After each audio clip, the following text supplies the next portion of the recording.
Olá então, meus amigos, 15º encontro do pequeno curso de Filosofia do Direito do Resenha Forense em parceria com o site Contra Acadêmicos. Eu sou o professor Marcelo Peixeira da Silveira e na aula de hoje a gente aborda o contratualismo e sua repercussão para o problema do fundamento do direito no campo da filosofia. Então vamos lá. Primeiro tópico da aula de hoje, proposta contratualista para o fundamento do direito. Depois de estudarmos o ceticismo, chega no momento de vislumbrarmos a teoria contratualista e sua repercussão para o fundamento do direito.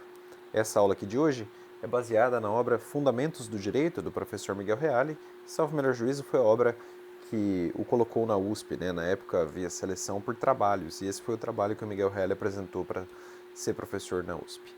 Isso porque essa obra, Fundamentos do Direito, do Miguel Reale, é bastante rica na exposição das principais correntes do contratualismo. Para Miguel Reale, não há expoente igual, ou melhor, de igual porte ao de Aristóteles no que diz respeito à criação pelo Aristóteles de maneira cristalina, de acordo com o qual, ou melhor, de que o homem é um animal político, cuja natureza lhe destinou a vivência em sociedade, de sorte que a ideia do homem exige a de convivência civil. Em Aristóteles, prossegue Miguel Reale, o homem é um ser naturalmente político, que vive por destinação em sociedade. Não haveria qualquer outro conjunto químico complexo capaz de absorver e transformar energia por conta própria, por exemplo, abelhas ou outros animais reunidos, tão sociável quanto o homem. A natureza não faz nada em vão. O homem também, por ter a faculdade de falar, tem o condão de expressar, pela linguagem, o útil e o nocivo, o justo e o injusto. O que distingue o homem, na perspectiva aristotélica, é a sua capacidade de distinguir o bem e o mal. Tais lições aristotélicas, diz Miguel Reale, são tidas como verdadeiras, ou melhor, como verdades que estão a entrar pelos olhos de toda a gente e que embasam uma série de pesquisas de notável importância. O chamado princípio maestro de color que sano, ou seja, The Master of the Men Who Know, tem sofrido desgastes da história, como todos os grandes princípios, de forma que fica fora de qualquer, ou melhor, que fique fora de qualquer paralelismo com os atuais paradigmas sociais. Para Miguel Reale, são vários os escritores e autores que tomam ao pé da letra os ensinamentos de Aristóteles, de forma a esbanjar um naturalismo exagerado, postura esta que acaba deformando as linhas da doutrina original. E escreve ipsis literis Miguel Reale o seguinte: não se compreenderia, porém, o real significado desses exageros se uma referência, embora ligeira, àquelas teorias que se apartam da doutrina em apreço ou foram elaboradas em uma direção diametralmente oposta. É claro que estamos nos referindo às múltiplas expressões do contratualismo que fizeram da sociedade e do direito meras criações do espírito humano.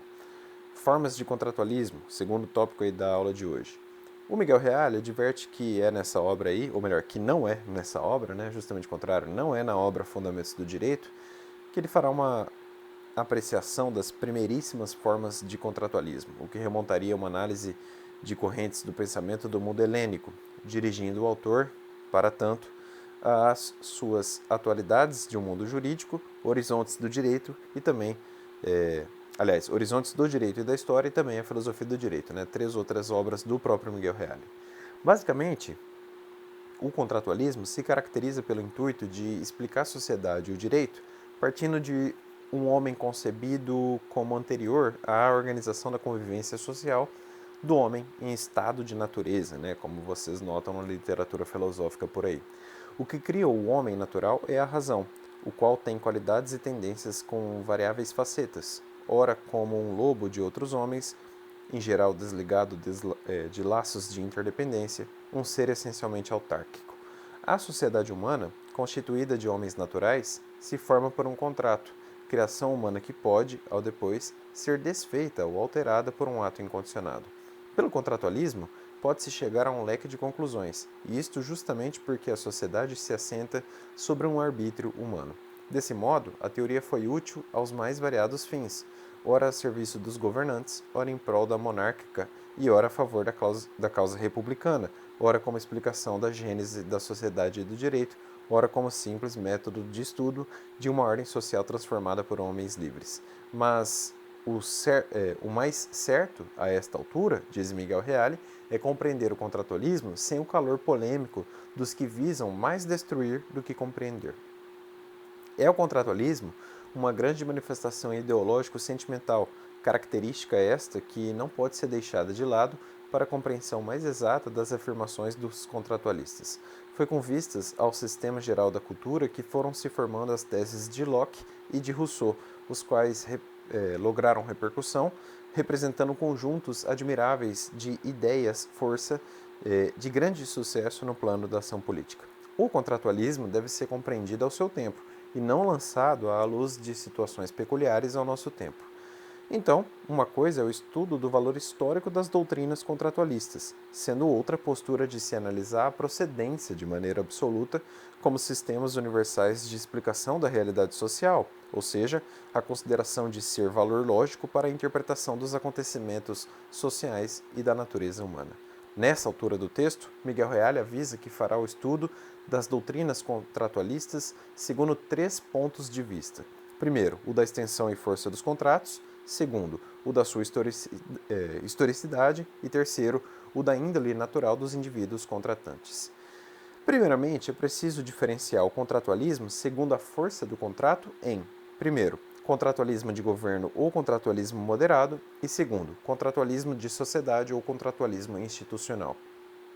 No primeiro, que é o contratualismo de governo ou contratualismo moderado, tem-se que ele exerceu notável influência já no início da Idade Moderna, diferenciando-se por ser uma fonte de explicação do poder do Estado, cuja primária formação natural não era posta em dúvida. O Miguel Reale dá o exemplo dos monarcômanos, os quais não intentariam explicar contratualmente a própria formação primária, mas sim a origem dos governos, objetivando fixar as prerrogativas e os direitos recíprocos do povo e do rei. Já a segunda classe, que é a do contratualismo de sociedade ou contratualismo institucional, foi esboçado por Altúcius e por Grócio, mas quem tratou pela primeira vez de maneira sistematizada foi Hobbes, que teve o mérito de dar a essa tese um alcance poderoso, não só no plano histórico-político, como nos domínios do pensamento jurídico puro. Foi assim que se operou o abandono total do princípio posto por Aristóteles, chamado por Reale de gênio aristotélico, dando ao Estado e ao direito a marca de serem estudos como entidades racionais, com o consequente compreender, pelo estudioso, com deduções da natureza humana pré-social e não à luz da história. Tratou-se de um progresso na fuga do real, axioma da época. Passando ao item B, ao segundo tipo de contratualismo, o Miguel Reale avisa que o segundo, que é o contratualismo histórico, é um contratualismo indicado como um fato histórico realmente verificado. Há ainda o contratualismo hipotético ou ficcionalista, que se traduz num processo lógico de fundamentação do direito e numa apreciação axiológica da ordem vigente, como se tivesse havido um contrato. Este contratualismo hipotético ou ficcionalista pode ser de base psicológica, como ocorre em Hobbes e em Rousseau, ou de cunho lógico, como ocorre em Immanuel Kant. A primeira forma deste contratualismo histórico é a que pode ser vista nos escritos de Locke e em alguns fragmentos de Samuel Pufendorf, sendo mais diverso e profunda as apreciações de Hobbes e de Rousseau. Deixa eu só corrigir um equívoco aqui de digitação. Eu vou colocar direto, sendo mais profundas as apreciações de Hobbes e de Rousseau. Aí fica certo, Plural. O Miguel Reale menciona que se quaisquer dúvidas sobre o caráter histórico da doutrina contratualista de Hobbes, ou seja, se há quaisquer dúvidas, se há quaisquer dúvidas sobre o caráter histórico da doutrina contratualista de Hobbes, não há o mesmo em Rousseau. Para Miguel Reale, os estudos de Renouvier, Stamler, Del Vecchio e Jelinek foram decisivos para atribuir este caráter ficcionalista para os escritos de Rousseau. O contrato social é, para Rousseau, uma aplicação valorativa da ordem política, um processo prático para resolver a questão da legitimidade dos governos em uma comunidade de homens livres. O Miguel Reale aduz que a grande preocupação do Rousseau não é buscar tempos remotos para apreender a origem da sociedade. Longe de pretender mostrar como a sociedade se origina na noite dos tempos, o que Rousseau visa revelar são as condições segundo as quais os homens devem se organizar no presente, sem sacrifício da liberdade. A argumentação dele é que, para Rousseau, se mostra incontestável. Todavia, mesmo o erro incorre quem afirma ter Rousseau acreditado num estado de natureza como fato histórico. Rousseau intentou, em verdade, uma construção teórica a priori acerca do fundamento contratual da sociedade e do direito, imaginando o pacto social de maneira que lhe parece mais útil ao seu intuito de findar um regime austero para iniciação doutro sobre melhores bases. Independentemente de quaisquer paradoxos, o que queriam os contratualistas era demonstrar que direito significa uma construção do homem, sendo sua vigência paralela à vontade dos obrigados. Mesmo aqueles que admitiam a soberania nas mãos do monarca não abandonaram o fundamento contratualista. Um novo item do caderno fala a contratualização entre aspas da sociedade segundo Maine e Spencer. É o contratualismo a base central do direito natural pelo fato de hipertrofiar o elemento vontade como foco originário do direito e do Estado. Deste ponto se serviu Hobbes para negar o ideal de direito justo no estado de natureza. Reale chama atenção, contudo, ao que pensa ser uma ocultação de uma grande verdade na corrente contratualista, o afirmar de que o direito e o Estado não são formações naturais da mesma ordem daquelas que se processam em obediência às leis que governam o mundo físico, e menciona que instituições políticas e jurídicas não são pedaços da natureza explicáveis segundo pesos e medidas das ciências físico-matemáticas. Certos pensadores, portanto, afirmavam haver uma natureza mecânica e causal dos fatos históricos sociais, sofrendo ao mesmo tempo a necessidade de reconhecerem a sociedade contratual. No próprio âmbito do naturalismo sociológico se desdobrou, assim, uma corrente intelectual que se apresenta como um verdadeiro contratualismo de segundo grau, um contratualismo dinâmico, de processo. Summermine, com teorias bem-vindas por Herbert Spencer, Griff e Foullée, pensava que a sociedade humana é natural e se desenvolve no sentido de assegurar cada vez mais a autonomia dos indivíduos, o que se opera mediante uma passagem lenta do regime de status ao regime de contrato. Miguel Reale critica Maine, chamando a teoria deste autor de inaceitável para propor uma explicação do desenvolvimento da sociedade, mas reconhece uma parte como verdade. A capacidade de interferência do homem na história aumenta à medida em que se alargam os cálculos de nossa cultura.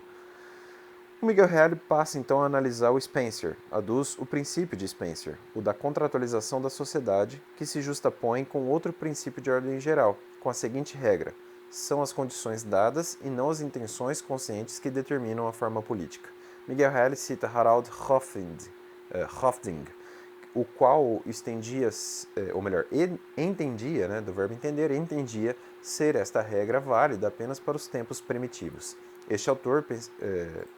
Este mesmo autor ainda observou, diz Miguel Reale, que essa principiologia de Spencer significou um apogeu da reação contra a confiança entusiasta, mas ingênua, que teve o século XVIII na razão e no governo do mundo pelas ideias.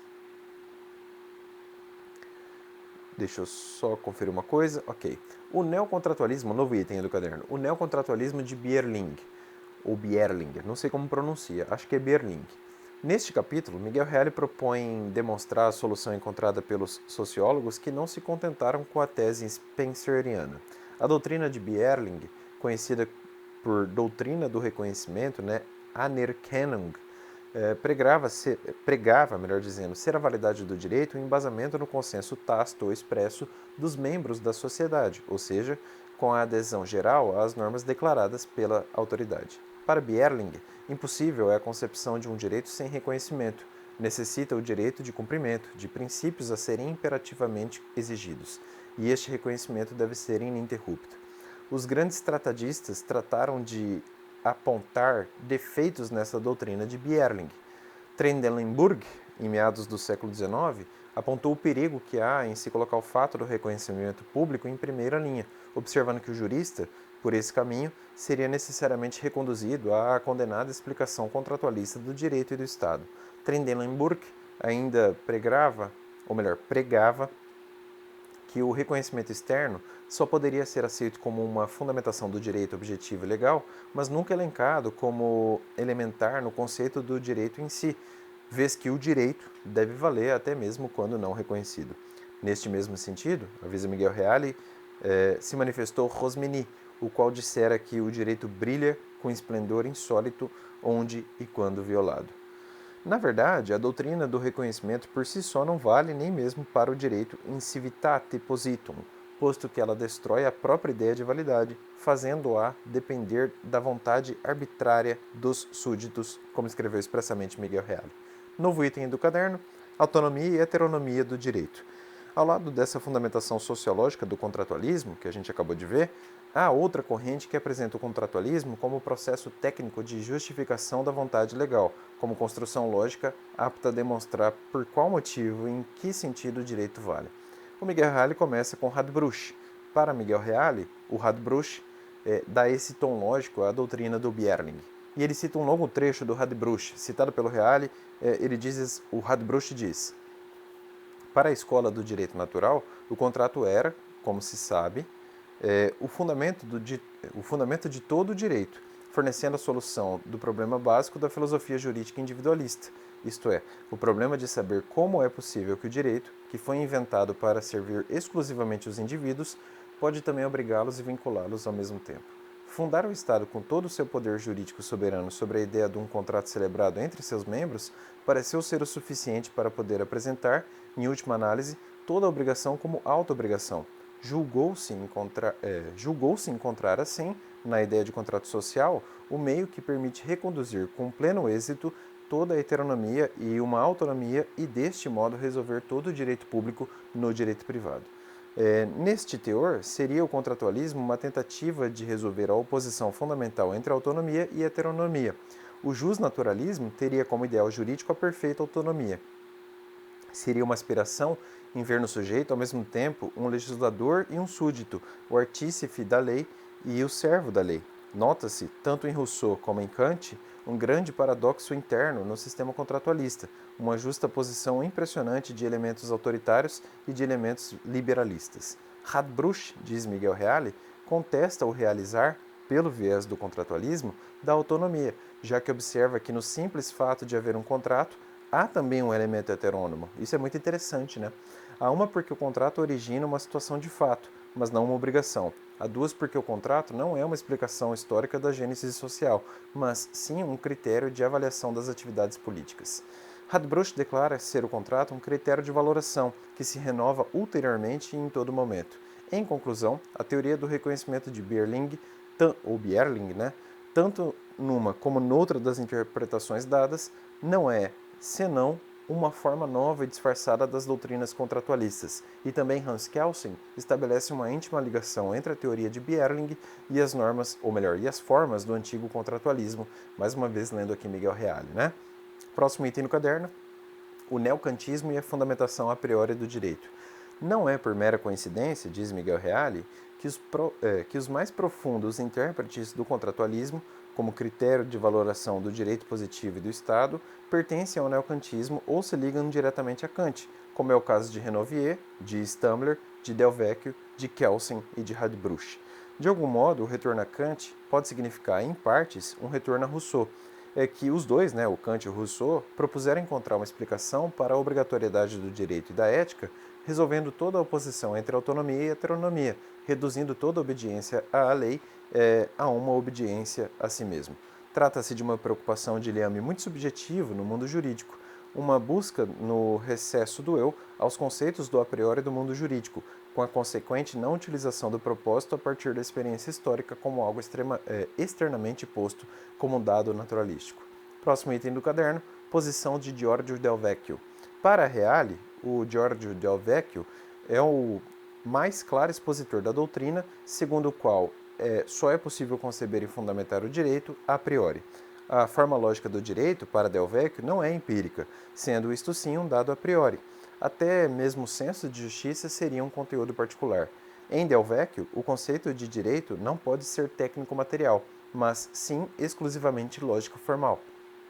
Ele diz que, Direito é a coordenação objetiva das ações possíveis entre vários sujeitos, segundo um princípio ético que as determina, excluindo todo impedimento. Logo, Del Vecchio criou uma noção sem buscar a experiência, valendo-se apenas de uma pura forma a priori. A única coisa que Del Vecchio usa da experiência é a busca, nela mesma, de um plano para uma nova demonstração dessas mesmas verdades. O Miguel Reale se utiliza deste pretexto para argumentar o seguinte: é exatamente esta análise que Del Vecchio elabora a seguir esta apreciação de elementos históricos, de dados psicológicos, de contribuições sociológicas e antropólogas, etc., que constitui, a nosso ver, uma condição essencial ao conhecimento do jurídico. Não se pode, assim, passar de uma situação fática para uma situação normativa, muito embora é pensável que, se o nosso espírito alcança a ideia de justiça e o conceito de direito, isto só se consegue partindo da realidade, ou inserindo-se nela, pois, na base de tudo, na ordem gnoseológica, há a experiência, muito embora não deva ser sempre a experiência empírica das ciências positivas. Em Miguel Reale há um meio termo, né? Não devemos pretender arrancar tudo de nós mesmos, mas também não devemos ficar jungidos à descrição empírica do real, julgando que tudo se esgota na própria experiência causalmente entendida. A experiência significa, para Miguel Reale, não o tudo, mas a condição de todo conhecimento. Sem adiantarmos as conclusões desta monografia, vamos nos ater à consideração de duas consequências do subjetivismo lógico formal, tão bem defendido por Del Vecchio e que, como dissemos, conta com um imponente séquito na filosofia jurídica contemporânea. Próximo item no caderno, a juridicidade das associações ilícitas. Isso é muito interessante. Assim como os neocantistas, o Del Vecchio preocupava-se em encontrar um conceito de direito aplicável a todos os sistemas jurídicos positivos do passado, do presente e do futuro, e até mesmo aos imaginários, como seria os da Cia del Sole de Campanella. Com fidelidade ao criticismo de Kant, tais pensadores afirmaram que a validade universal e necessária pressupõe um caráter formal. Daí, então, a feição de uma distinção entre a ideia do direito e o conceito de direito, e a tentativa de lograr a prioristicamente um conceito de direito adiáforo, sem conteúdo. Em Stamler, na verdade é Rudolf Stamler, né? Eu não sei se é von Stamler, Rudolf von Stamler ou Rudolf Stamler, mas em Stamler não há uma natureza humana absoluta e universalmente igual, da qual se possa deduzir um conceito de justiça para todos os tempos e lugares. Logo, os juristas que buscaram um conceito puramente formal do direito não deixam depois de deduzir todas as consequências lógicas da doutrina, inclusive aquelas que repugnam à consciência tradicional do justo. Se o conceito de direito é meramente formal e se é adiáforo, se é aplicável e válido para todos os sistemas de coordenação objetiva de realidades intersubjetivas, então não é possível negar igual juridicidade ao regulamento de uma sociedade ilícita, de um bando de salteadores e de falsários. Miguel Reale exemplifica com Alessandro Levi, que foram um dos mais reputados juristas da corrente crítico-formal, o qual declarou ser preciso admitir a existência de um direito, de um ordenamento jurídico, em toda a sociedade, inclusive nas sociedades de criminosos, sendo necessário distinguir o ponto de vista lógico ou gnoseológico de toda e qualquer consideração ética, bem como de toda pretensão deontológica. Alessandro Levi chegou a observar não ser possível negarmos a perfeita juridicidade de ordenamentos ilícitos, entre aspas, os quais podem ser considerados ilícitos pelo Estado e condenados pela razão ética, mas nem por isso deixam de ser jurídicos. A ordem jurídica só se caracteriza por seus requisitos formais. Tratou-se de uma conclusão apegada ao princípio da coerência lógica, dita por Kant como o primeiro dos deveres no estudioso da filosofia do direito. Essa teoria lógico-formal do direito ainda encontrou outros entraves. Duas perguntas aqui, né? Se há um dever do eu, qual é o dever da sociedade? E o que explica essa heteronomia do direito?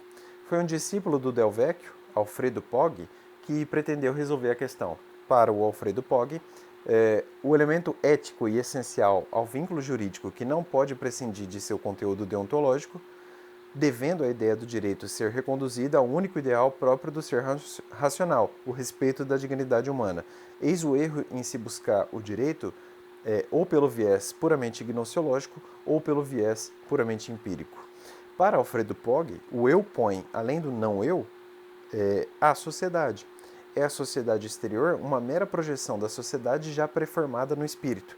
Isto quer dizer que o contrato social de Rousseau apanha um segundo momento, ilusório, da vida do espírito. O espírito, quando se põe, já põe a sociedade e a razão de obedecer e comandar. Para Reale, trata-se de uma explicação engenhosa que não convence.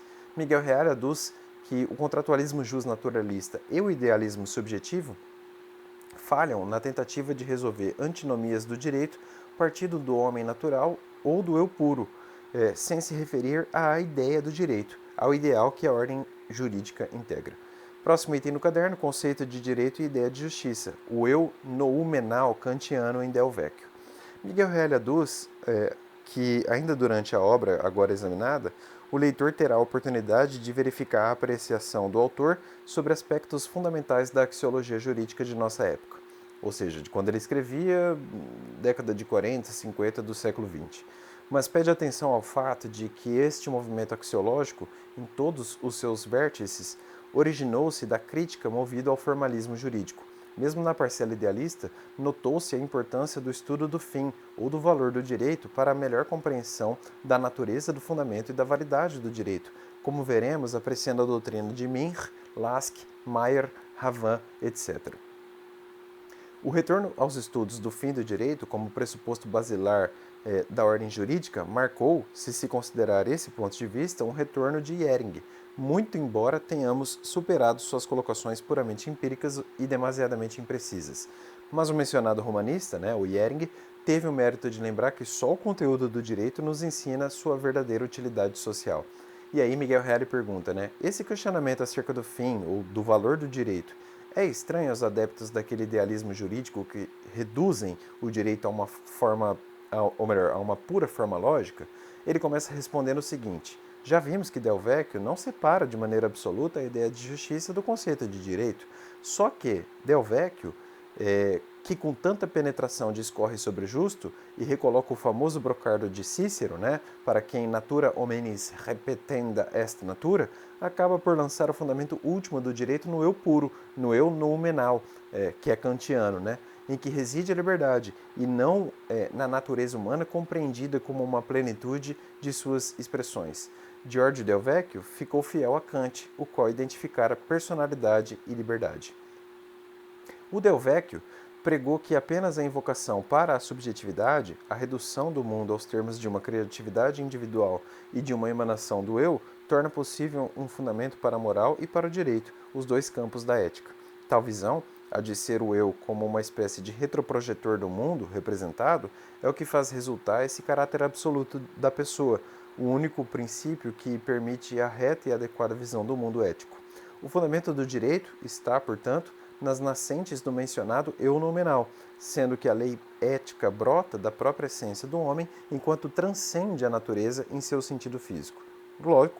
Logo, conclui Reale, o fundamento do direito apresentado por Del Vecchio nada mais é do que uma repetição do que já fora feito por Kant. Miguel Reale cita um longo fragmento do Del Vecchio para expor essa conclusão aí desse capítulo.